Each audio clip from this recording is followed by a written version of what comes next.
नमस्ते नमस्कार प्यारे दोस्तों, कैसे हैं आप सभी। उम्मीद करती हूँ सभी प्यारे बच्चे एकदम बढ़िया होंगे, एकदम मस्त होंगे, ज़बरदस्त और बहुत ही बेहतरीन होंगे। तो मैं भावना भाटी आप सभी प्यारे साथियों का स्वागत करती हूँ आपके अपने प्यारे से परिवार रोजगार विद अंकित में। आप सभी कैसे हैं? आशा तो है कि बहुत बढ़िया होंगे, बहुत ज़बरदस्त होंगे। सभी बच्चे मुझे सुन भी पा रहे होंगे, है ना। तो सभी को नमस्कार और सभी प्यारे बच्चों को गुड इवनिंग। सभी प्यारे बच्चे क्लास के साथ जुड़ चुके हैं, प्रवीण जुड़ चुके हैं, प्रीतम जुड़ चुके हैं, अंजलि है, सौरभ जुड़ चुके हैं, और भी बच्चे हैं जिनके नाम जो है कमेंट्स जो हैं वो बढ़ते जा रहे हैं। अंशिका है, अजय है, पीयूष है, रुपेश है, मौसम है, नीतीश है, राज है, गौरव है, अंशु है, विकास है। तो सभी बच्चे जो हैं क्लास के साथ जुड़ चुके हैं। तो आइए अब आपकी क्लास को शुरू कर देते हैं। तो गुड इवनिंग सभी को, नमस्कार सभी को। कल आप लोगों ने हमारा एक बहुत बड़ा टॉपिक जिसको कहते थे पाचन तंत्र, डाइजेस्टिव सिस्टम, उसको कंप्लीट कर लिया था। आज हम एक नए टॉपिक के साथ क्लास में उतरे हैं। तो सभी बच्चे आज क्लास के साथ जुड़ जाएंगे और क्लास को हम लोग अच्छे से करने वाले हैं। तो बेटा आज हम पढ़ने वाले हैं स्केलेटल सिस्टम। आज जो हमारा टॉपिक होने वाला है वो होगा स्केलेटन सिस्टम। हम बात करने वाले हैं कंकाल तंत्र की, ठीक है। हम लोगों का एक सिस्टम जहाँ से प्रश्न आपको मिलते हैं पेपर में, कंकाल तंत्र। तो जब कंकाल तंत्र की बात होती है, स्केलेटल सिस्टम की बात होती है, तो आपके दिमाग में कहीं ना कहीं हड्डियों की बात होती है कि हड्डियां हमारे शरीर में होती हैं, ये कैसे काम करती हैं, इनके बारे में पढ़ेंगे। सुषमा प्यारे बच्चे, बहुत बहुत शुक्रिया, बहुत बहुत धन्यवाद। आज पहली बार क्लास ले रही हैं प्रियांशी, तो स्वागत है भाई आपका, और आपके जैसे जितने भी बच्चे क्लास के साथ जुड़े हुए हैं सबका स्वागत है। तो आइए अब क्लास को शुरू करते हैं। तो सबसे पहले हम बात करते हैं स्केलेटल सिस्टम की। हमारे शरीर का एक ऐसा सिस्टम जो बहुत ज़रूरी है। क्यों ज़रूरी है? क्योंकि ये जो कंकाल तंत्र होता है ना, ये आपके शरीर को आकृति प्रदान करता है, आपके शरीर को आकार प्रदान करता है। आप लोग सभी जानते हो कि हम लोग कैसे दिखते हैं। अगर मैं आप सभी को दिखाऊं कि आप कैसे दिखते हो एक्चुअल में, तो ये हो, देखो आप, ये आप हो, ये सारे के सारे आप जो बच्चे हो, मैं हूं, ये सब हम ये हैं। तो हम अंदर से ऐसे हैं भैया, है ना। ऐसे हमारी हड्डियां हैं जो लचक लचक खाकर डांस करती हैं। इस तरीके के हम अंदर से दिखाई देते हैं। तो हम लोगों का ऐसा सिस्टम जो हमारी बॉडी को बनाने का काम करता है, जो हम लोगों के शरीर को बनाने का काम करता है, वो होता है स्केलेटल सिस्टम, कंकाल तंत्र। आपके शरीर से पूरे मांस को अगर हटा दिया जाए तो अंदर से हम हड्डियां जो हमारी हैं वो इस तरीके से आपको देखने को मिलेंगी। तो ये आज आपको पढ़ना है कि हमारी बॉडी के अंदर ये जो पूरी हड्डियां आपको दिख रही हैं, ये किस किस तरीके की हड्डियां हैं और कैसे कैसे यहाँ से प्रश्न एग्जाम में बनेंगे। तो आइए भाई प्यारे बच्चों, कंकाल तंत्र के बारे में जब हम लोग बात करते हैं तो आपके शरीर का ऐसा सिस्टम जो हड्डी और उससे संबंधित भागों से बना होता है उसको कहते हैं कंकाल तंत्र। तो बताएंगे ऐसा तंत्र, लिखेंगे ऐसा तंत्र जिसमें हड्डी, जिसमें हड्डियों तथा जोड़ों से संबंधित, ठीक है, जोड़ों से संबंधित, जोड़ों से संबंधित अध्ययन किया जाता है, ठीक है। आप लोग बताकर चलोगे कि हमारी बॉडी का एक ऐसा सिस्टम जिसमें हम लोग क्या करते हैं, जिसमें हड्डियों तथा जोड़ों से संबंधित। अब हड्डी है, हड्डी, एक हड्डी दूसरी हड्डी से जुड़ी हुई है। देखो जैसे ऐसे मैं हाथ को मोड़ रही हूँ तो यहाँ एक हड्डी है, यहाँ एक हड्डी है, दोनों बीच में जुड़ रही है। तो इन जॉइंट्स की स्टडी भी हम इसी सेक्शन के अंदर करेंगे। तो लिखोगे सिस्टम इन विच, आप लोग बताएंगे system in which we study about, we study about bone, ठीक है। जिस ऐसा सिस्टम, बोन एंड जॉइंट्स, तो ऐसा सिस्टम जिसमें हम हमारी हड्डियों के बारे में पढ़ते हैं और प्यारे बच्चे जॉइंट्स के बारे में पढ़ते हैं, उसी को कहा जाता है skeletal system. Ma'am skeletal system जो होता है, कंकाल तंत्र, ये कितने प्रकार का होता है? तो कंकाल तंत्र की अगर हम बात करें तो पूरे इस संसार में जितने भी ऐसे जीव हैं जिनमें हड्डी होती है, जैसे पेड़ पौधों में तो हड्डी होती ही नहीं है भैया, हड्डी होती है जंतुओं के अंदर, शेर, बघीरा, है ना। बघीरा क्या होता है? बघीरा होता है, जब आप जंगल बुक देखते हो, एक जो मोगली वाला कार्टून आता है उसमें पैंथर जो है बेसिकली उसका नाम है बगीरा, भालू, है ना। आप देखते हो दूसरे जितने भी दूसरे जीव उन सभी में क्या होती है, हड्डियां। गाय भैंस इन सब में हड्डियां हैं। तो प्यारे बच्चों कंकाल तंत्र जो होता है इसको दो भागों में बांटा गया है। आइए बात करते हैं कंकाल तंत्र के प्रकार। गुड इवनिंग भाई, गुड इवनिंग। ठीक है, गुड इवनिंग। दुश्मनी तो प्रशांत जी से मेरी जन्मों जन्मों की है, पिछले जन्म की दुश्मनी है तुमसे मेरी प्रशांत। ठीक है, तो अब तुम्हें पता चल चुका होगा पिछले जन्म की दुश्मनी है, ये इस जन्म में भी रहेगी और अगले आने वाले जन्म में भी रहेगी। अब सुनो, बात करते हैं types of skeletal system. Heading डालेंगे types of skeletal system. Skeletal system जो होता है इसके प्रकार कितने होते हैं, कंकाल तंत्र कितने प्रकार का होता है। तो आप बात करेंगे कंकाल तंत्र के प्रकार। तो प्यारे बच्चों कंकाल तंत्र के जो प्रकार होते हैं ये कौन कौन से होते हैं, तो आप कहेंगे इस संसार में जिसके भी शरीर में हड्डियां हैं तो कंकाल भी दो तरीके का होता है। मतलब कंकाल तंत्र दो तरीके का है। हड्डियों के तौर पर अगर देखें तो बताएंगे कि कंकाल तंत्र होता है दो तरीके का। एक होता है बाह्य कंकाल तंत्र, बाह्य कंकाल तंत्र। एक होगा भाई बाह्य कंकाल तंत्र जिसको आप लोग कहते हो एक्सोस्केलेटल। क्या कहते हैं भाई, एक्सोस्केलेटल जिसको कहा जाता है। और मैम दूसरा होता है प्यारे बच्चे अंतः कंकाल तंत्र। दूसरा होता है अंतः कंकाल तंत्र। तो एक बाह्य कंकाल तंत्र है और एक भैया अंतः कंकाल तंत्र है। क्या तुम्हारे शरीर में दोनों होते हैं, तो कहोगे बिल्कुल, हम इंसानों में तो दोनों है, अंतः भी है और बाह्य भी है। तो अभी पढ़ते हैं कैसे कैसे। एंडोस्केलेटल सिस्टम, इसको कहते हैं हम लोग एंडोस्केलेटल। ठीक है, स्केलेटल सिस्टम। तो आइए भाई बात करते हैं कि बाह्य कंकाल तंत्र कौन सा होता है और अंतः कंकाल तंत्र कौन सा होता है। ठीक है भाई, सबको समझ में आ रही हैं चीजें। तो अभी हमने बात करी कि कंकाल तंत्र जो होता है ये कितने टाइप्स का होता है, दो तरीके का। कौन कौन सा, बाह्य कंकाल तंत्र होता है, अंतः कंकाल तंत्र होता है। मैम बाह्य कंकाल तंत्र कौन सा होता है, क्या कोई बच्चा बताएगा बाह्य कंकाल तंत्र। ठीक है, pheromone emitted by an animal. बेटा फेरोमेन जो होते हैं ये एक तरीके के ऐसे हार्मोन है जो कि जो जंतुओं के अंदर से रिलीज होते हैं। जैसे तुमने कई बार देखा होगा कि बहुत सा जो जैसे शेर है और लकड़बग्गे हैं, इनका अपना इलाका होता है, जंगल में बटा हुआ होता है। तो एक पूरे शेर का जो इलाका है वो अपने इलाके की जो स्थापना करता है वो फेरोमोन को छिड़क कर करता है अपने मूत्र के जरिए। जगह जगह मूत्र त्यागते रहते हैं ये, और उसमें एक स्मेल होती है, गंध होती है, उसी गंध से ये अपने इलाके को निश्चित करते हैं। तो फेरोमोन जो होता है जंतुओं के अंदर क्या होता है प्यारे बच्चे, एक तरीके के हार्मोन जो मूत्र के अंदर इनके निकलते हैं और इसका जो यूज करते हैं ये अपने इलाके को सुनिश्चित करने के लिए करते हैं। ठीक है बेटा, समझ में आ गई बात। हाँ जी, अब आ जाओ बात करते हैं कि बाह्य कंकाल तंत्र क्या होता है, अंतः कंकाल तंत्र क्या होता है। तो बाह्य कंकाल तंत्र जो शरीर के बाह्य हिस्सों में होता है, आप लोग बताएंगे शरीर के बाह्य हिस्सों का निर्माण करता है, शरीर के बाह्य भागों का निर्माण। ठीक है, इसका काम क्या होता है, शरीर के बाह्य भागों का निर्माण करता है। ऐसा कंकाल तंत्र जो शरीर के बाह्य भागों का निर्माण करता है, बताएंगे ये कहाँ होता है। बताएंगे आप लोगों का आउटर पार्ट ऑफ बॉडी। ये कहाँ होता है, आउटर पार्ट्स ऑफ बॉडी। तो बॉडी के आउटर पार्ट्स को बनाने का काम करता है जो बाह्य कंकाल तंत्र होता है। ठीक है, चलो बहुत बढ़िया। मैम ये क्या करता है, ये शरीर के आंतरिक भागों को बनाता है। ठीक है, तो आप लोग लिखोगे शरीर के आंतरिक भागों को बनाता है।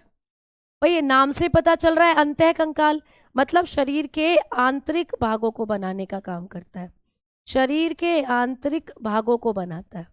ठीक है, समझ में आ गई बात। तो इसका काम होता है शरीर के आंतरिक भागों को बनाना। ठीक है, ये क्या करता है, इनर पार्ट ऑफ बॉडी। ये क्या कर रहा है, इनर पार्ट ऑफ बॉडी। ये आपके शरीर के इनर पार्ट्स में होता है बेटा, शरीर के जो आंतरिक भाग हैं उनको बनाने का काम करता है।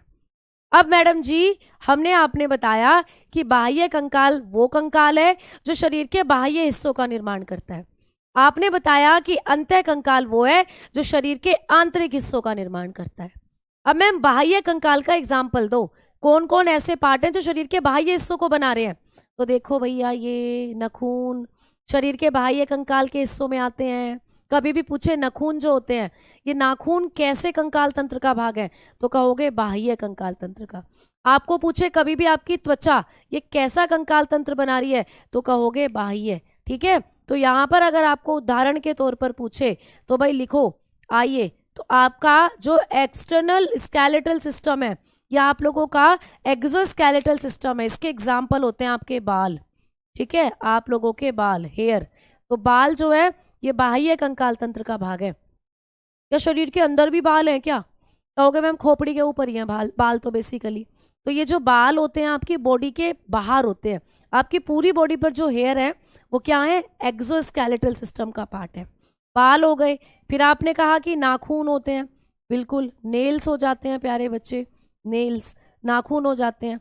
इसमें आप लिख सकते हो खाल, यानी आपकी त्वचा, आपकी जो स्किन होती है वो भी हो जाएगी इसी का भाग।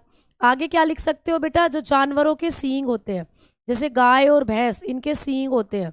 देखे हैं तुमने गाय भैंस के सींग, हॉर्न, कोई सांड तुमने लड़ता हुआ देखा है, ऐसे करके आता है वो, तो उसके जो सींग होते हैं, ठीक है, क्या है, बाह्य कंकाल का भाग है। खुर, बेटा जानवरों के खुर होते हैं, हॉफ्स होते हैं जानवरों के खुर।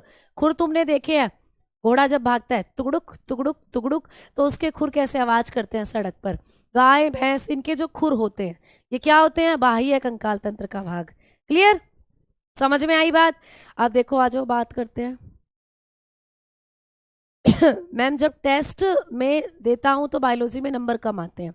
बेटा देखो, मैंने आपको कितनी बार कह रखा है, जब आप क्वेश्चन कोई नहीं बना पाते हो, या तो उस क्वेश्चन को टेलीग्राम में पूछो मुझसे कि मैम ये नहीं बन पाया, इसमें ऐसे समझ नहीं आया, फिर मैं उसको आपको बताऊंगी। या आप थ्योरी पढ़े और देखें कि कहाँ हमने थ्योरी में चीज़ें छोड़ी हैं, कहाँ से ये क्वेश्चन मिस हो रहा है, फिर उसको चीज़ों को इम्प्रूव करने की कोशिश करें। तो कहीं ना कहीं कमी आपकी रह जाती है जब आप टेस्ट दे रहे हो, क्योंकि टेस्ट में जो क्वेश्चन मैं देती हूँ ऑलमोस्ट 20 क्वेश्चन जो होते हैं उनमें से 3-4 क्वेश्चन ऐसे होते होंगे जो नए होते होंगे। बाकी के जो क्वेश्चन है 18 के आसपास ऐसे क्वेश्चन है जो आप लोग बना सकते हो थ्योरी में से ही। ठीक है, समझ में आ गई बात। हाँ जी, कछुए का खोल हो गया, कीटों का कंकाल, कीटों का बाह्य कंकाल हो गया, है ना। तो कीटों का कंकाल, कीटों का कवच आप लिखोगे, कीटों का कवच। ठीक है, कीटों का कवच, जैसे कछुए के ऊपर कवच होता है तो आप लोग बताते हो एक्सोस्केलेटल, इसको कवच को बोलते हैं एक्सोस्केलेटली, एक्सोस्केलेटल ऑफ इंसेक्ट। तो इंसेक्ट जो होते हैं कीट, ठीक है, इनका जो एक्सोस्केलेटल होता है वो सब क्या होते हैं, बाह्य कंकाल के अंदर आते हैं। तो बाल हो गया, खाल हो गई, नाखून हो गए, सींग हो गए, खुर हो गए प्यारे बच्चे जानवरों के, खोल हो गए कीटों के, और सांप की कैंचुली। सांप कैंचुली जब उतार कर जाता है तो वो भी उसका बाह्य कंकाल ही होता है। तो मैं यहाँ लिख देती हूँ छोटा सा कैंचुली, सांप की जो कैंचुली होती है, आउटर स्किन, वो भी आप क्या, कांच की सांप की क्या होती है, आउटर स्किन होती है, डेड सेल होती हैं वो भी उसकी, जिनको वो उतार कर चला जाता है। तो कैंचुली वगैरह ये सब किसका भाग होते हैं, बाह्य कंकाल का। मैम अंतः कंकाल की जब हम लोग बात करते हैं तो अंतः कंकाल शरीर के आंतरिक हिस्सों को प्रोटेक्ट करता है, शरीर के आंतरिक हिस्सों का निर्माण करता है। तो अंतः कंकाल के अंदर कौन कौन आता है, तो अंतः कंकाल तंत्र के अंदर अगर आप लोग बात करते हैं, इसके उदाहरण आपको याद रखने हैं, हड्डी और कॉर्टिलेज। इसके एग्जाम्पल आपको पूछे तो बताएंगे बोन्स, यानी हड्डियां, आप लोगों की जो हड्डियां हैं शरीर के अंदर हैं, और उपास्थि यानी कॉर्टिलेज, और कॉर्टिलेज यानी उपास्थि। तो हड्डी और उपास्थि ये किस प्रकार के कंकाल तंत्र के भाग हैं, आप बताकर चलते हो कि हड्डी और उपास्थि हमारे अंतः कंकाल तंत्र के भाग हैं। तो लो भाई, आप लोगों ने यहाँ पर पढ़ लिया कि कंकाल तंत्र कितने होते हैं, 2 होते हैं, और कौन से होते हैं आपने वो भी पढ़ा, और इनके एग्जाम्पल भी आपने पढ़ा। ठीक है, समझ में आ गई बात। टीथ कौन सा पार्ट है, टीथ बेसिकली हड्डी ही है, बट इनको हड्डियों में इंक्लूड आप नहीं करते। आपके शरीर में जो हड्डियां हैं वो 206 हैं, जिनमें दांतों को काउंट नहीं किया जाता। ठीक है, समझ में आई बातें आप लोगों की, क्लियर। चलो अब आगे बढ़ते हैं, अब आगे की तरफ बढ़ेंगे और बात करेंगे कि आप लोगों का जो कंकाल तंत्र होता है, इसमें से ये जो अक्षीय वाला है, मतलब सॉरी ये जो बाह्य कंकाल तंत्र है एक्सोस्केलेटल, इसमें तो डिटेल में आपको कुछ नहीं आता, आपको डिटेल में आती है यहाँ से चीजें, अंतः कंकाल तंत्र से आपको डिटेल में चीजें आती हैं। और आपको पता है कि अंतः कंकाल तंत्र का भाग आपकी हड्डियां और उपास्थियां होती हैं। तो आइए बात करते हैं हम हड्डियों की और उपास्थियों की। तो सबसे पहले हम पढ़ेंगे हड्डियों के बारे में। तो सभी बच्चे हेडिंग डालेंगे बोन्स, सभी बच्चे हेडिंग डालेंगे बोन्स, यानी बात करेंगे आपकी हड्डियों के बारे में। अब बात होगी भाई हड्डियों के बारे में। तो बाह्य कंकाल तंत्र में बाल, खाल ये आते हैं, इनसे कोई क्वेश्चन नहीं बनेगा। अब क्वेश्चन बनता है हड्डियों से डिटेल में। तो आइए बात करते हैं भाई हड्डियों की, ठीक है। सीजीएल सीएचएसएल के लिए बिल्कुल ले सकते हो। अस्थियां क्या होती हैं बेटा, अस्थियां ही। उपास्थि क्या होता है अभी पढ़ाऊंगी, अभी मैं उपास्थि पढ़ाऊंगी। देखो जो उपास्थि होता है ना, ये जो कान है तुम्हारे, ये कान, इन कानों को पकड़ो सारे बच्चे और ऐसे करके ऐंठ हो इन्हें, हाँ दर्द होता है, ऐसे ऐसे करके इनको फोल्ड करो। तो ये क्या है, ये क्या है, यही है उपास्थि। तो अभी के लिए समझो ये है उपास्थि, तुम्हारे कान है ना। चीमी चाकू, चीमी चाकू खेलते हैं ना छोटे बच्चों के साथ गेम, तो ये तुम्हारी क्या है, ये उपास्थि है। मैम ये उपास्थि क्यों है, क्योंकि हड्डी जितनी टाइट भी नहीं है, हड्डी बहुत टाइट होती है, तो हड्डी से थोड़ी सॉफ्ट है ये। और मैम ये त्वचा, जितनी त्वचा ज़्यादा ही सॉफ्ट होती है, कुगली वुगली विश, तो त्वचा ज़्यादा ही सॉफ्ट है, तो ये त्वचा से भी थोड़ा सा सख्त है। तो हड्डी और त्वचा दोनों के बीच के पदार्थ को कहते हैं उपास्थि यानी कॉर्टिलेज। तो कॉर्टिलेज के बारे में पढ़ेंगे हम लोग, ठीक है। तो ये भी एक तरीके का क्या है, आप लोगों का कंकाल का भाग, ये आपकी बॉडी के अंदर भी है। जब आप अपनी अंदर से सांस नली को देखोगे ना, ये यहाँ भी पाया जाता है कॉर्टिलेज। तो इसके बारे में भी पढ़ेंगे हम लोग, ठीक। चलो आओ आगे बात करते हैं अब हम लोग कि हड्डियां क्या होती हैं। सबसे पहला पॉइंट, हड्डियों के अध्ययन को क्या कहते हैं।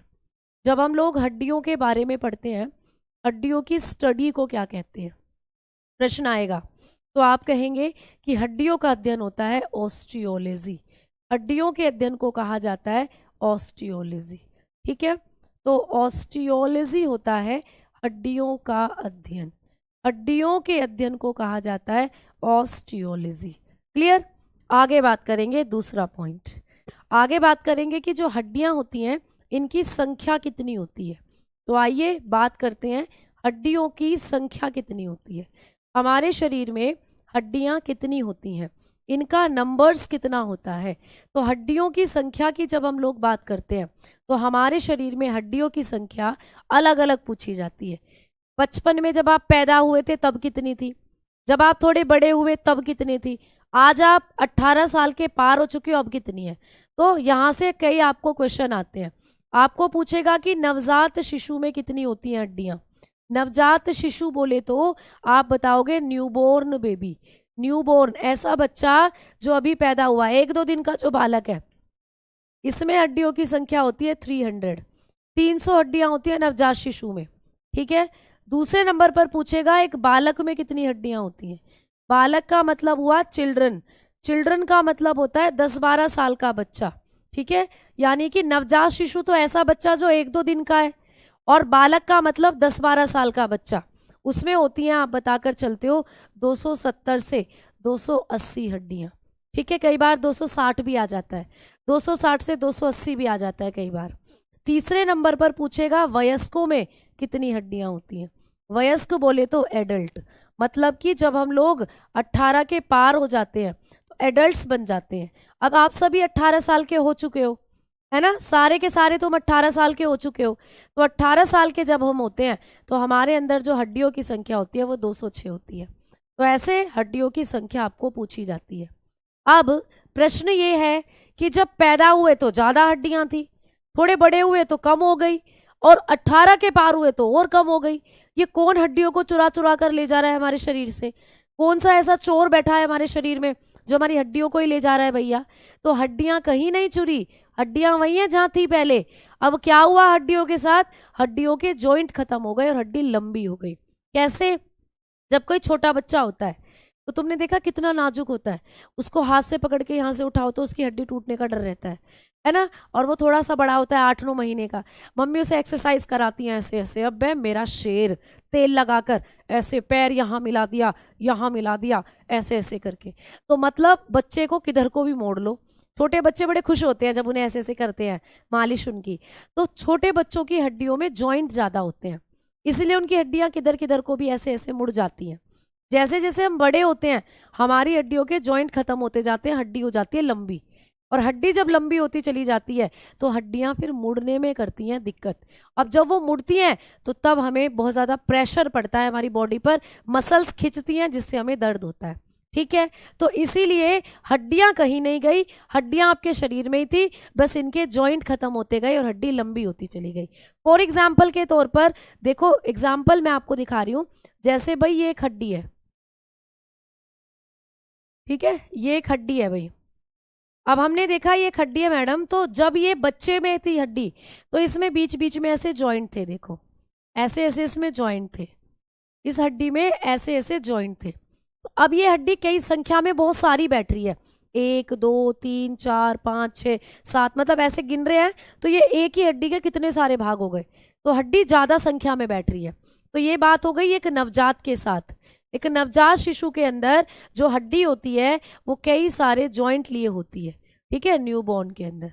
लेकिन मैम जब ये बालक थोड़ा सा 10-12 साल का हुआ तो इसकी ये जो हड्डी थी, इसने क्या करा, इसकी ये जो हड्डी थी इसके जो जॉइंट्स थे थोड़े से क्या हो गए, कम हो गए, मतलब जॉइंट्स ऐसे ऐसे थोड़े थोड़े से कम हो गए। अब देखो हड्डी की काउंटिंग में कमी बैठेगी, 1 2 3 4 5 ही रह गई अब हड्डियां, ठीक है। लेकिन ये किसकी बात हुई, बालक की, ये बात हुई बालक की, चिल्ड्रन की। तो चिल्ड्रन की हड्डी के जॉइंट्स थोड़े से खत्म हो गए बीच बीच में से, इसीलिए हड्डी की संख्या थोड़ी सी कम बैठी। अब बात कर रहे हैं वयस्कों की हड्डी की। तो वयस्कों के अंदर जो हड्डियां होती हैं, इन हड्डियों की अगर हम लोग बात करते हैं तो वयस्कों के शरीर में जो हड्डियां हैं इनमें तो जॉइंट और भी कम हो गए ऐसे करके।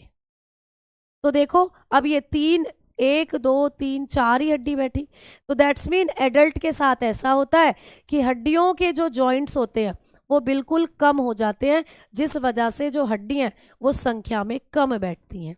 तो हड्डियां कहीं नहीं गई, हड्डियां आपकी बॉडी में ही हैं, लेकिन इनकी जॉइंट्स खत्म हो गए हैं, इसीलिए इनकी संख्या काउंटिंग जो है वो कम बैठ गई है। तो ये सीक्वेंस होता है, ये होता है मुद्दा, ठीक है। हड्डियां किस चीज से मिलकर बनी अभी बताएंगे। व्हाट इज मेटाबॉलिज्म, बेटा मेटाबॉलिज्म होता है आपकी बॉडी के अंदर जितनी भी जैविक क्रियाएं चल रही हैं।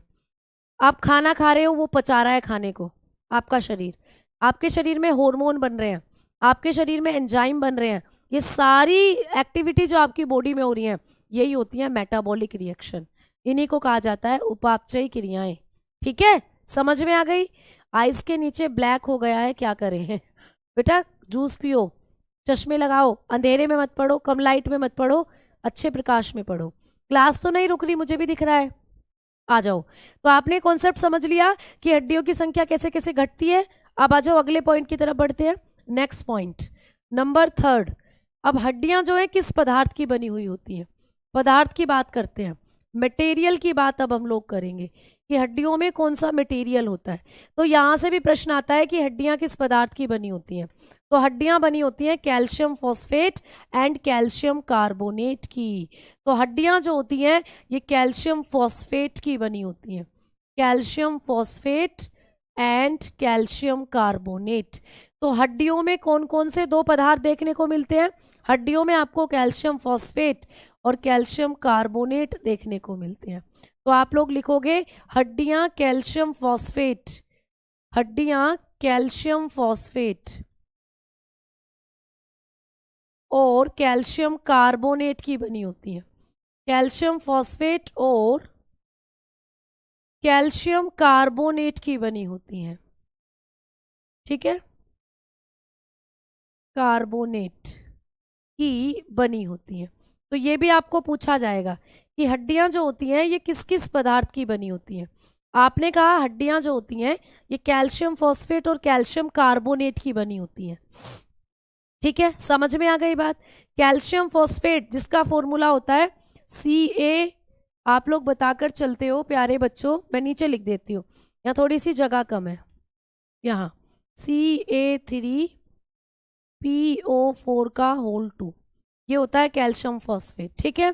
कैल्शियम कार्बोनेट का फॉर्मूला CaCO3, ठीक है, CO3 कार्बोनेट है ना, तो CaCO3 हो जाता है कैल्शियम कार्बोनेट। क्लियर। अब इन पदार्थों की बनी होती है जो हमारी हड्डियां होती हैं। अब बात करते हैं, आपको एक क्वेश्चन आ सकता है यहाँ से कि जो हमारी हड्डियां हैं इनमें लगभग कितना कैल्शियम होता है। देखो हड्डियां कैल्शियम फॉस्फेट कैल्शियम कार्बोनेट की बनी है, यानी कैल्शियम के ही अवयव हैं दोनों, कैल्शियम के ही कंपाउंड है। तो कैल्शियम ओवरऑल कितना होता है हमारी हड्डी में? तो बेटा आपका जो शरीर है ना, इसमें जो 100% कैल्शियम होता है, समझना बात को, आपके शरीर के अंदर अगर 100% कैल्शियम है, अगर आप लोगों के शरीर में कितना कैल्शियम है बेटा, अगर आपके शरीर में 100% कैल्शियम है ना, इसमें से 99% जो कैल्शियम होता है वो आप लोगों की हड्डियों में होता है। 99% जो कैल्शियम है वो आपकी बोन्स और टीथ में होता है बेटा। समझ में आई बात? तो आपके शरीर के अंदर जो आपकी हड्डियां हैं और आपके दांत हैं, ये लगभग कितना कैल्शियम लेते हैं? तो 100 में से 99% जो कैल्शियम है वो आपकी हड्डी और दांत ही लेते हैं। और मैम 1% कहाँ जाता है? तो 1% आपके ब्लड में घुला होता है, 1% आपके ब्लड में रहता है हमेशा। 1% जो कैल्शियम होता है ये आपके ब्लड में घुला रहता है हमेशा। तो 100% जो कैल्शियम है, इसमें से 99% जो कैल्शियम को सोख लेती है आपकी हड्डी सोख लेती है, केवल 1% ही ब्लड में छोड़ती हैं। तो केवल 1% कैल्शियम ही ब्लड में रहता है, बाकी 99% आपकी हड्डी और दांतों में पहुंच जाता है। ठीक है, तो ये भी एक अच्छा सा कॉन्सेप्ट है जो आपको पेपर में आ सकता है कि आपकी हड्डियों में कितना कैल्शियम होता है। तो आप लोग बताओगे हमारी बॉडी के अंदर जो 100% ब्लड कैल्शियम होता है, इसमें से 99 तो हड्डियों में गया, 1% ब्लड में होता है। ठीक है, क्लियर? समझ में आ गई बात? दांत क्यों सड़ने लगता है बेटा? मैंने आपको बताया था दांत क्यों सड़ता है, क्योंकि जब आप मीठा खाते हो तो मीठा खाने पर आप ब्रश नहीं करते, आप सो जाते हैं। तो मीठा खाने पर जब आपका दांत है, दांत में बैक्टीरिया आते हैं और बैक्टीरिया एसिड निकालते हैं, लैक्टिक एसिड। वो लैक्टिक एसिड आपके दांत की जो परत है उसको तोड़ना शुरू कर देता है और आपका दांत सड़ना शुरू हो जाता है। तो लैक्टिक एसिड होता है आपके दांत को सड़ाने के लिए रिस्पॉन्सिबल। ठीक है, क्लियर? मैम आपकी बुक नहीं आएगी क्या बेटा? बुक से मुझे याद आ गया, लो ये रही बुक आ गई, ले लो। तो ये बुक भी आएगी, बिल्कुल आएगी। रेलवे विज्ञान बुक आ रही है 10 मार्च को प्यारे बच्चे, 10 मार्च। इंतजार हुआ खत्म और भैया 10 मार्च को सेल में आ रही है ये बुक आप लोगों की। तो आप लोग इस बुक को परचेज कर पाएंगे 10 मार्च को। फ्लिपकार्ट अमेजोन पर आप इसको ऑनलाइन परचेज कर सकते हो। ठीक है बेटा, तो रेडी हो जाइए, इंतजार हुआ खत्म, आ गई आ गई आ गई, रेलवे विज्ञान किताब आ गई। 10 मार्च आप इसको खरीद पाओगे सेल में, और प्यारे बच्चे अमेजोन फ्लिपकार्ट पर आपको ये बुक अवेलेबल हो जाएगी। तो आ गई आ गई आ गई, अब आप लोगों का इंतजार खत्म। क्लियर? तो रेलवे विज्ञान बुक के बारे में भी जो आप इतने दिनों से उत्सुक थे, इतने दिनों से इंतजार में थे, अब आपका इंतजार हुआ खत्म। क्लियर? समझ में आई बात? प्राइस वगैरह सब आपको 10 मार्च को विजिबल हो जाएगा, आप बिल्कुल भी परेशान नहीं हो। क्लियर? चलो आओ। नहीं भाई इसकी PDF नहीं मिलेगी बच्चा, इसकी PDF आपको नहीं मिलेगी। तो आओ अब हम आगे बात करते हैं। अब हमने पढ़ा कि आपकी जो हड्डियां हैं वो कैल्शियम और कैल्शियम फॉस्फेट कैल्शियम कार्बोनेट की बनी है। मैम तीसरा पॉइंट क्लियर हो गया, चौथा पॉइंट बताओ फटाफट। चौथा पॉइंट ये कि आपकी हड्डियों में एक प्रोटीन पाई जाती है बेटा। प्रश्न आएगा कि हमारी जो हड्डियां होती हैं इनमें कौन सी प्रोटीन पाई जाती है। आपकी हड्डियों में क्या होता है? एक प्रोटीन पाई जाती है। आपकी जो हड्डियां हैं इनके अंदर पाई जाती है एक प्रोटीन। तो आपको पूछेगा कि हमारी हड्डियों में कौन सी प्रोटीन अवेलेबल होती है, तो आपको बताना है ओसीन प्रोटीन। तो आप बताएंगे हड्डियों में ओसीन प्रोटीन पाई जाती है, हड्डियों में ओसीन। तो ओसीन नाम की एक प्रोटीन है, ओसीन प्रोटीन पाई जाती है। आपकी हड्डियां जो होती हैं इनमें कौन सी प्रोटीन पाई जाती है? आप कहेंगे ओसीन प्रोटीन पाई जाती है हड्डियों के अंदर। ठीक है, तो आप लिखेंगे ossein protein, ossein protein found in bone. तो आपकी जो बोन होती है इनमें पाई जाती है ओसीन प्रोटीन। ठीक है, समझ में आई बात? क्लियर? अब बात करते हैं कि हमारी जो हड्डी है वो हमारे कुल वजन का कितने प्रतिशत भाग बनाती है। बेटा जब आप अपना वजन तोलते हो तो आपके शरीर में पानी है, आपके शरीर में विटामिन है, आपके शरीर में हड्डियां हैं, आपकी बॉडी में मांस है, तो ओवरऑल आपकी बॉडी में ब्लड है। तो हड्डियां जो आपकी बॉडी में है वो कितना वजन बनाती हैं? तो हड्डियां कुल वजन का कितने प्रतिशत बनाती हैं? तो आप लोग लिखेंगे कि हड्डियां कुल वजन का, ठीक है, हड्डियां कुल वजन का 14% बनाती हैं, 14% बनाती है। ठीक है, ये आपको पेपर में पूछा जा सकता है कि हमारे कुल वजन का कितने प्रतिशत होता है हमारी हड्डियों का वजन। तो आपके कुल वजन का 14% जो वजन है वो हड्डियों का ही है। तो बताएंगे बोन्स कंटेन, आप लोग लिखेंगे bones contain 40% weight of total body, ठीक है, ऑफ टोटल बॉडी। तो आपके पूरे शरीर का कितने प्रतिशत वेट है जो हड्डियां गेन करती हैं? आप बताओगे 14%। ठीक है, समझ में आई भाई बातें? तो आपका जो वजन है, जैसे मुझ में 50 किलो वजन है, तो 50 का जो 14% वजन मेरे अंदर है वो मेरी हड्डियों का ही है। 7% जो है वो मेरे ब्लड का है। तो आप लोग बताकर चलोगे कि हड्डियां आपके कुल वजन का 14% कवर करती हैं। ठीक, आओ आगे बात करते हैं। 6वां नंबर, कौन बच्चा मुझे बताएगा हड्डियों के काम क्या होते हैं? भाई सबसे इंपॉर्टेंट मुद्दा कि मैम हड्डियां क्यों हैं हमारे शरीर में, हड्डियों का काम क्या होता है? तो आप जानते हो कि हड्डियां बहुत काम करती हैं। एक तो शरीर का ढांचा बनाती हैं, आपको पता है आपका ढांचा तैयार करती है, शरीर का ढांचा बनाती हैं। जैसे जब आप लोगों को घर बनाना होता है तो घर बनाने पर आपको पहले अपने घर के अंदर ईंटों से अपने घर की स्ट्रक्चर बनाना पड़ता है, फिर उस पर प्लास्टर करते हो, फिर उस पर पुट्टी करते हो, फिर उस पर पेंट करते हो, तब जाकर आपका घर तैयार होता है। तो वैसे ही आपकी बॉडी का जो ढांचा बना रही है, आपकी बॉडी का जो स्ट्रक्चर बना रही है वो हड्डियां बना रही हैं। जैसे कि मैंने अभी अभी आपको ये भाई साहब दिखाए थे, तो इन भाई साहब की जब हम लोग बात कर रहे थे तो ये अंकल जी जो हैं, है ना, इनके शरीर का ये ढांचा बनाया है पहले हड्डियों ने। तो हड्डियां आपस में जुड़ती हुई इस तरीके से हमारा स्ट्रक्चर बनाती हैं। और जब हमारा ये ढांचा तैयार हो जाता है तब इस पर होती है लीपापोती। लीपापोती मतलब मांस चढ़ाया जाता है ना, खाल चढ़ाई जाती है। इस तरीके से जब आपका शरीर बनता है, क्लियर? हाँ, बॉडी को स्ट्रेंथ देती हैं, बिल्कुल। तो भाई हड्डियों के ढेरों काम है। आप बिल्कुल जानते हो, आपने 5वीं क्लास में एक चैप्टर पढ़ा होगा हड्डियों के बारे में, वहां आपने खूब सारी चीजें पढ़ी होंगी हड्डियां क्या काम करती हैं। तो सबसे पहले तो आपने पढ़ा शरीर का ढांचा बनाती हैं, प्रोवाइड शेप, ठीक है, प्रोवाइड शेप, आपकी बॉडी को क्या करती हैं? शेप देने का काम करती हैं जो हड्डियां होती हैं। दूसरा काम क्या होता है इनका? दूसरा काम होता है हड्डियों का कि हड्डियां ही रुधिर निर्माण का काम करती हैं। आपकी हड्डियों में बनता है खून, ठीक है, तो आप लोग बताएंगे रुधिर निर्माण का काम करती हैं। हड्डियों का काम होता है रुधिर निर्माण, ठीक है, रुधिर निर्माण करना। हड्डियों में ही ब्लड फॉर्मेशन होता है बेटा। अगर आपके शरीर से हड्डियां निकाल ली जाएं तो आपका खून नहीं बनेगा, तो आपकी हड्डियों में ही होता है ब्लड फॉर्मेशन। हड्डियां ही रुधिर बनाती हैं। अब मैम हड्डियां रुधिर बना रही हैं तो क्या सारी हड्डियों में खून बनता है? आप कहोगे आपके शरीर की जो लंबी लंबी हड्डियां हैं उनमें बनता है खून। तो किस प्रकार की हड्डियां खून बनाती हैं? मैं यहाँ ब्रैकेट में लिख देती हूँ, लंबी हड्डियां। आपकी जो लंबी हड्डियां होती हैं ना वो बनाती हैं खून। जैसे हाथ की ये लंबी हड्डी है, आपकी रीढ़ की हड्डी लंबी हड्डी है, आपके पैर की हड्डी लंबी हड्डी है, इनमें बनता है खून। तो लंबी हड्डियां जो होती हैं, लॉन्ग बोन जो होती हैं, ये ही बनाती हैं आपके शरीर में खून। छोटी हड्डियों में खून नहीं बनता। जैसे कान की हड्डी में खून बनेगा क्या? नहीं, छोटी सी है, नहीं बनेगा। ठीक है, तो आप लोगों के हाथ पैर की, कमर की हड्डी, ये लंबी हड्डियां, इनमें ही खून बनता है। तो हड्डियों का काम होता है खून बनाना।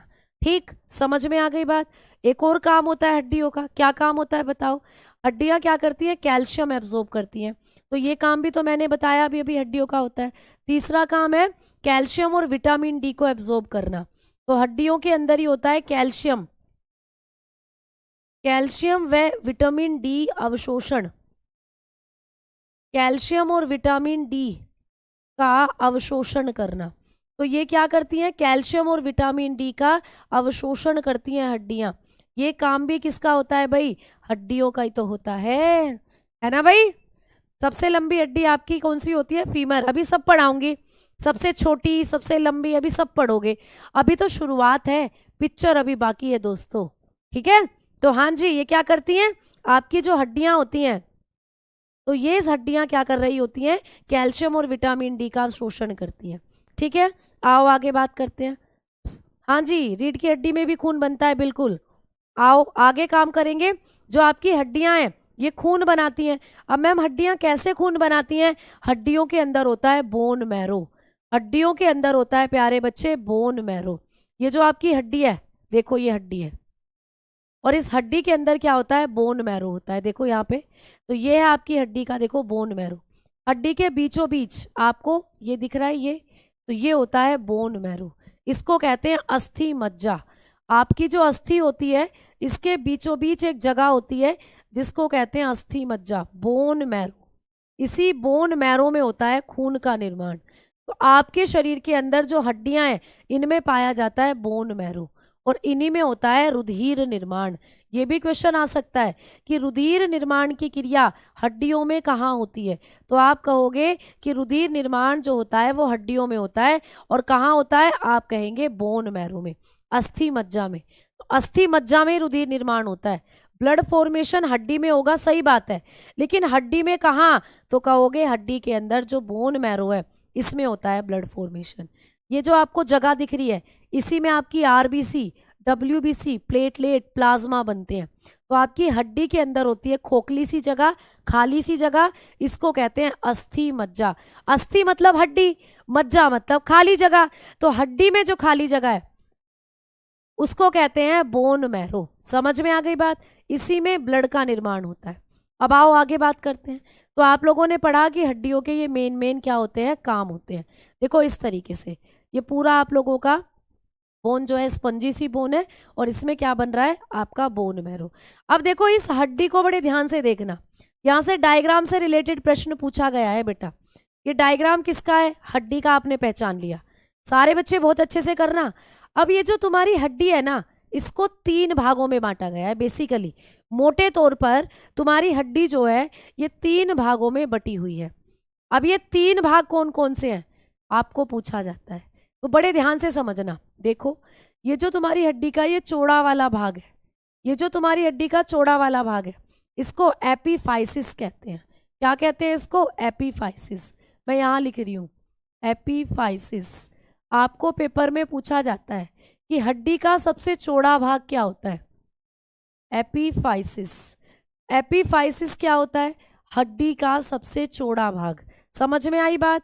तो एपीफाइसिस क्या होता है, सबसे चौड़ा भाग है। लिखना बेटा इसको, सबसे चौड़ा भाग है। आपको दिख रहा है एपीफाइसिस, ये वाला हिस्सा, यहां से यहां तक का जो हिस्सा है हड्डी का, जो सबसे चौड़ा सा भाग आपको दिख रहा है, इसको एपीफाइसिस कहते हैं। एपीफाइसिस सबसे ब्रॉड पार्ट होता है। ठीक है, हड्डी का ब्रॉड पार्ट, हड्डी का सबसे चौड़ा भाग होता है एपीफाइसिस। ठीक है, अब इसके एक पार्ट तो ये हो गया एपीफाइसिस, दूसरा पार्ट होता है मेटाफाइसिस। मेटा का मतलब होता है बीच वाला, बेसिकली मेटा का मतलब हुआ बीच वाला। तो दूसरा भाग कौन सा हो जाता है एपीफाइसिस के बाद, दूसरा भाग हो जाता है मेटाफाइसिस। मैं यहाँ लिख देती हूँ, दूसरा भाग हो जाता है मेटाफाइसिस। तो हड्डी जो होती है इसका जो बीच वाला भाग होता है उसको कहते हैं मेटाफाइसिस। मेटाफाइसिस। तो आपको पेपर में पूछ लेगा मेटाफाइसिस क्या है, तो बताओगे हड्डी का बीच वाला भाग, है ना, हड्डी का बीच वाला भाग। आप बताओगे हड्डी का बीच वाला भाग। तो एपीफाइसिस क्या होता है, हड्डी का बीच वाला भाग है ये मेटाफाइसिस। मेटा का मतलब होता है एम से मिडिल, एम से मेटा।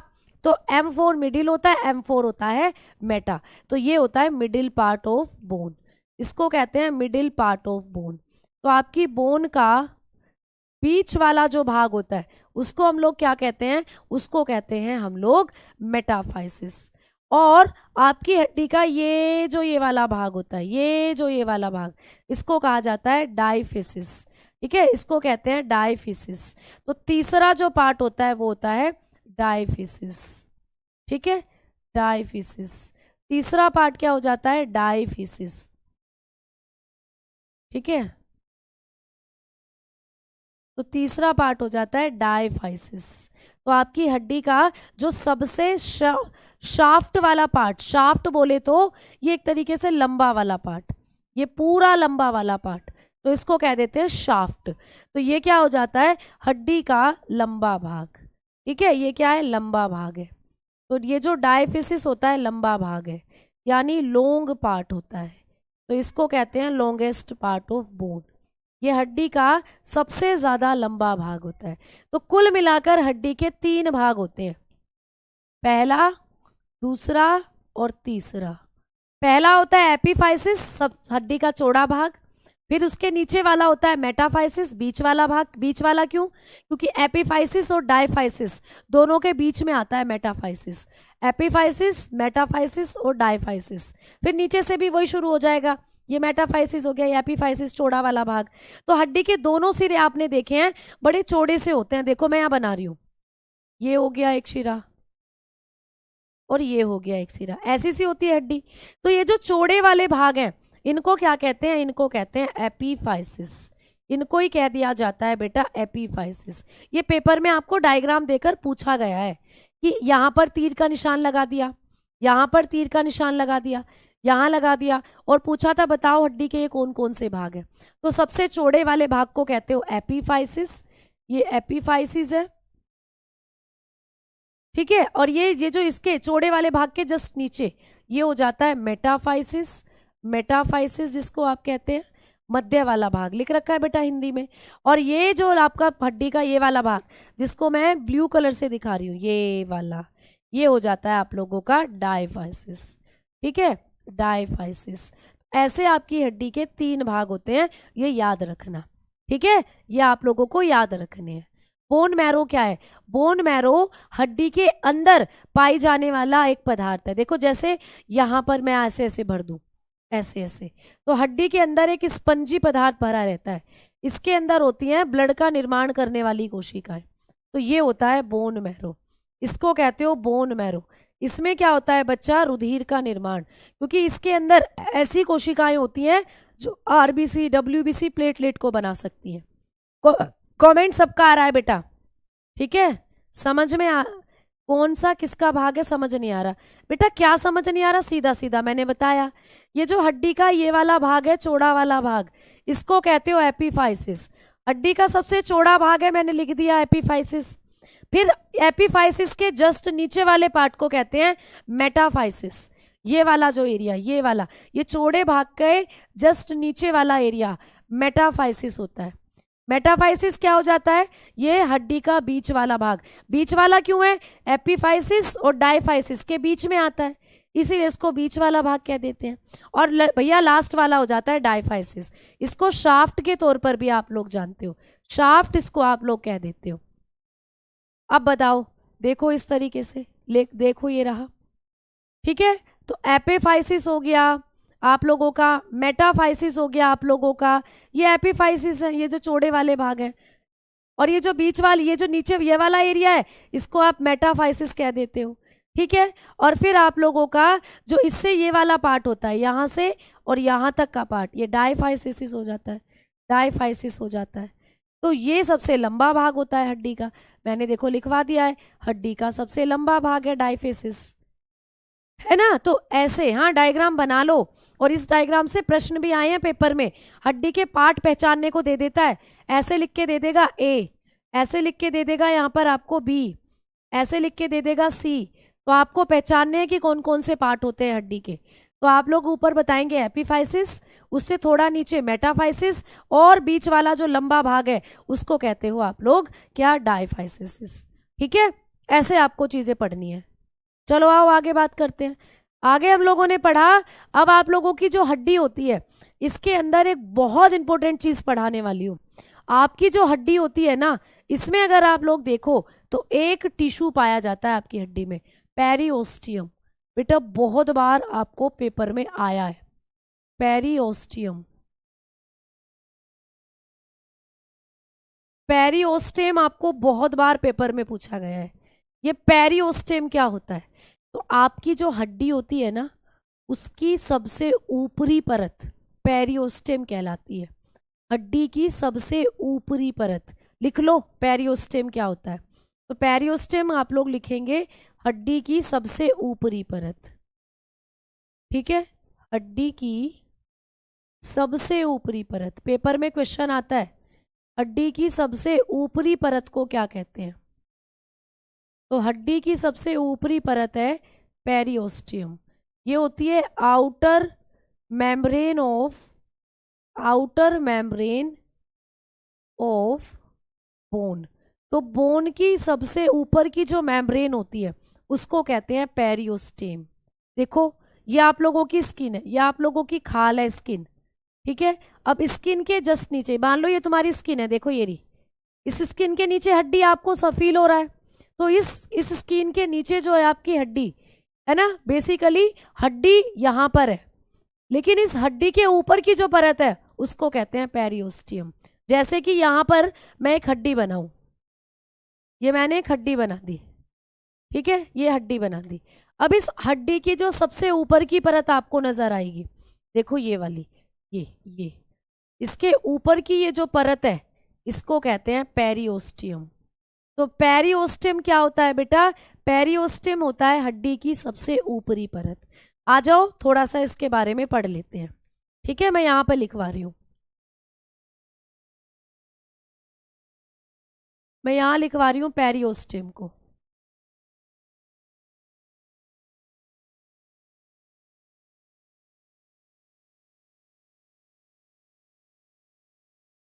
पेरियोस्टियम को मैं यहां लिखवा रही हूं। आ जाओ पढ़ लो इसको एक बार, ये पेपर में आपको पूछा गया है। पेरियोस्टियम क्या होता है, तो बताओगे हड्डी की सबसे ऊपरी परत। मैंने डायग्राम में दिखाई दिया, सबसे ऊपरी परत है, ऊपरी परत है, ठीक है। तो पहला पॉइंट इसके बारे में, outer membrane of bone, outer membrane of bone. आपने लिखा कि बोन की आउटर मेम्ब्रेन है, क्लियर हो गया भाई पॉइंट। आगे दूसरा पॉइंट इसके बारे में, मैम ये किस प्रकार का ऊतक है, इसको कई बार ऊतक भी लिखाता है, तो ये कैसा ऊतक है, आप कहोगे ये हड्डी के ऊपर पाया जाने वाला एक संयोजी ऊतक है। तो ऐसे भी लिख देते हैं इसको कि हड्डी का ऊतक है, हड्डी का ऊतक कहते हैं, इसी को कहा जाता है हड्डी का ऊतक। भैया ये जो पेरिस्टेम होता है इसी को हड्डी का ऊतक कहते हैं। It is tissue of bone, इसी को आप लोग टिश्यू ऑफ बोन के नाम से भी जानते हो। भैया बोन को बनाने वाला टिश्यू भी इसी को कहा जाता है, पेरिस्टोम को। टिश्यू ऑफ बोन, ऊतक, यानी ऊतक वो होते हैं जब बहुत सारी कोशिकाएं मिलती है एक साथ तो जो संरचना बनती है उसी को ऊतक कहते हैं।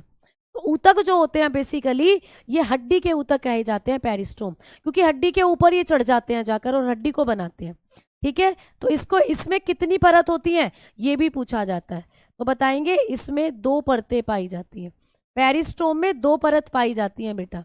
ये भी आपको पूछ सकता है कि हड्डी की जो ऊपरी परत होती है जिसको पेरिस्टोम कहते हैं, इसमें कितनी लेयर्स होती हैं, 2 लेयर्स। तो बताएंगे 2 लेयर्स इसके अंदर होती हैं, इस पेरिस्टोम के अंदर 2 लेयर्स आर प्रेजेंट, 2 लेयर इसके अंदर देखने को मिलती हैं। मैम कौन कौन सी लेयर होती है इसके अंदर बताकर चलें, तो ये 2 लेयर भी आपको पूछी जा सकती हैं। तो चलिए मैं बता देती हूँ कौन कौन सी 2 लेयर होती हैं। अगर आपको पता पूछे कि ये जो पेरिस्टोम होता है इसके ऊपर 2 परतें होती हैं, कौन कौन सी, तो बताओगे एक होती है इनर मेम्ब्रेन यानी आंतरिक परत एक होती है आंतरिक परत। आंतरिक परत का क्या नाम होता है, तो भैया जो इनर लेयर होती है यानी कि इसकी जो आंतरिक परत है इसका क्या नाम होता है, तो आप लोग बताकर चलते हो, इसको कहते हैं हम कैम्बियम। उसको हम लोग क्या कह देते हैं, कैम्बियम। इसको हम लोग कैम्बियम या एक और नाम से इसको जाना जाता है ओस्टियोजेनिक लेयर, एक और नाम से इसको जाना जाता है ओस्टियोजेनिक लेयर, ठीक है। बड़े ध्यान से समझने की कोशिश करो। जो पेरियोस्टियम होता है ये 2 परतों से बना होता है, 2 परत होती है इस पर। जो अंदर की परत है उसको हम कैम्बियम कहते हैं या उसी को हम लोग ओस्टियोजेनिक लेयर भी कहते हैं। तो कैम्बियम और ओस्टियोजेनिक ये एक ही है, कैम्बियम प्यारे बच्चे और ओस्टियोजेनिक, ठीक है, या ओस्टियोजेनिक या, इसका ये एक ही नाम, मतलब एक ही चीज है, नाम अलग अलग है, ओस्टियोजेनिक। तो कैम्बियम और ओस्टियोजेनिक परत ये कहाँ की परतें हैं? तो हड्डी के ऊपर पाई जाने वाली पेरियोस्टम की इनर लेयर है ये, आंतरिक परत है प्यारे बच्चे। और मैम बाह्य परत कौन सी होती है? तो फाइब्रस नाम की एक परत होती है जो इसकी बाह्य परत है। तो आ जाओ बाह्य परत की बात करते हैं। तो भाई बाह्य परत जो होती है वो कौन सी होती है? तो बाह्य परत होती है, आउटर लेयर जो होती है इसकी, वो होती है फाइब्रस, वो होती है फाइब्रस। आपको पूछेगा कि आंतरिक परत को क्या कहते हैं और बाह्य परत को क्या कहते हैं, तो ये होती है तंतु परत, इसको कहते हैं तंतु परत। बात समझ में आई या नहीं? इससे आगे की चीजें कल पढ़ाऊंगी। इतनी बातें समझ में आई या नहीं? मैम हिंदी में भी लिख दीजिए बेटा। बिल्कुल मैंने हिंदी में भी लिख दी, ये लिख रही, ठीक है। तो अभी अभी मैंने आपको क्या बताया, आपकी जो हड्डी है इसके सबसे ऊपर की जो परत है उसको कहते हैं पेरियोस्टियम, पेरियोस्टियम कहते हैं बेटा उसको। अब ये पेरियोस्टियम भी दो परतों से बनी हुई है। पेरियोस्टियम की जो आंतरिक परत है वो कैम्बियम या फिर ऑस्टियोजेनिक के नाम से जानी जाती है। और मैम इसकी पेरियोस्टियम की जो ऊपरी परत है, बाह्य परत, उसको क्या कहते हैं? उसको हम फाइब्रस लेयर कहते हैं, तंतु परत कहते हैं बेटा। तो ये ना स्टेटमेंट में आ जाते हैं कई बार प्रश्न, जो आप यहाँ पर क्या करते हो, परेशान हो जाते हो फिर पेपर में देखकर। अब आप परेशान नहीं होंगे, अब आपने जान लिया है कि ये जो हमारी हड्डी होती है इसकी जो ऊपरी परत, ये हड्डी है, ये हड्डी है आपकी, ये रही, और इस हड्डी के जो ऊपर की परत होती है इसी को कहते हैं पेरियोस्टियम। और ये पेरियोस्टियम भी दो पार्ट में बटा हुआ है, इनर लेयर इसकी होती है, इनर और आउटर। अब इनर लेयर जो होती है वो होती है इसकी कौन सी? आपने बताया कैम्बियम या ऑस्टियोजेनेसिस। और मैम इनर आउटर लेयर जो होती है वो फाइबर होती है, वो फाइब्रस होती है, ठीक है। समझ में आई ना बातें? हाँ मैम इनेमल होता है बेटा, वो तो दांत के ऊपर है, जो हार्डेस्ट मटेरियल होता है आपकी बॉडी का, मैंने दांत वाले चैप्टर में लिखवाया था, ठीक है। अभी भी हड्डी के बारे में बहुत से डीपली फैक्ट हमारे रहते हैं, तो कल मैं आपको बताऊंगी आपकी हड्डियों के अंदर कौन कौन सी कोशिकाएं पाई जाती हैं। तो कल की क्लास में हम लोग हेडिंग डालकर छोड़ देते हैं, कल की क्लास में हम हेडिंग डालेंगे जिससे मुझे आकर पता रहे। कल हम पढ़ेंगे सेल्स ऑफ बोन, हड्डी की कोशिकाएं, हड्डी को बनाने वाली कोशिकाएं कौन सी होती हैं, कल की क्लास में पढ़ेंगे हड्डियों की कोशिकाएं। भाई आपकी जो हड्डियां होती हैं इनमें कौन कौन सी कोशिकाएं पाई जाती हैं, हमारे शरीर में कौन कौन सी ऐसी कोशिकाएं हैं जो हड्डियों का निर्माण करती हैं। तो कल की क्लास में हम यहाँ से चीज़ों को मूव ऑन करेंगे, ठीक है ना बच्चों, है ना। चलो बहुत बढ़िया, बहुत बहुत धन्यवाद जिन भी बच्चों को समझ में आया। देखो कुछ चीज़ें जब पहली बार पढ़ोगे ना, नए नए नाम बड़े हार्ड लगेंगे, लेकिन जब उनको डेली रात को रिवाइज करके सोओगे, बेटा आपको क्या करना है, आप जब रात को सोते हो तो बस अपने नोट्स वाली कॉपी अपने पास रखा करो, उसको बस रीड करा करो एक बार कूल माइंड से, लेटे लेटे, कोई दिक्कत नहीं है, लेटे रहो और पढ़ो कि अच्छा आज मैम ने ये करवाया था, तो उसको रीड करो अच्छे से। और टारगेट बनाकर रखो कि आज जो मैडम ने कराया कम से कम उसमें से 4 ऐसे शब्द हैं जो हमें याद करने हैं। जैसे आज की क्लास से आपने क्या सीखा कि आज की क्लास में हमें सबसे डिफिकल्ट वर्ड लगा पेरियोस्टियम, तो पेरियोस्टियम हमने याद करा, अच्छा ये हड्डी के ऊपर पाई जाने वाली परत है पेरियोस्टियम, ठीक है। अच्छा इसके कितने पार्ट होते हैं, मैम ने कहा था इसकी 2 लेयर होती हैं। इनर वाली लेयर को क्या कहते हैं, इनर वाली लेयर होती है इसकी हम लोग बताकर चलेंगे कि इनर वाली लेयर को हम ऑस्टियोजेनेसिस या कैम्बियम के नाम से जानते हैं।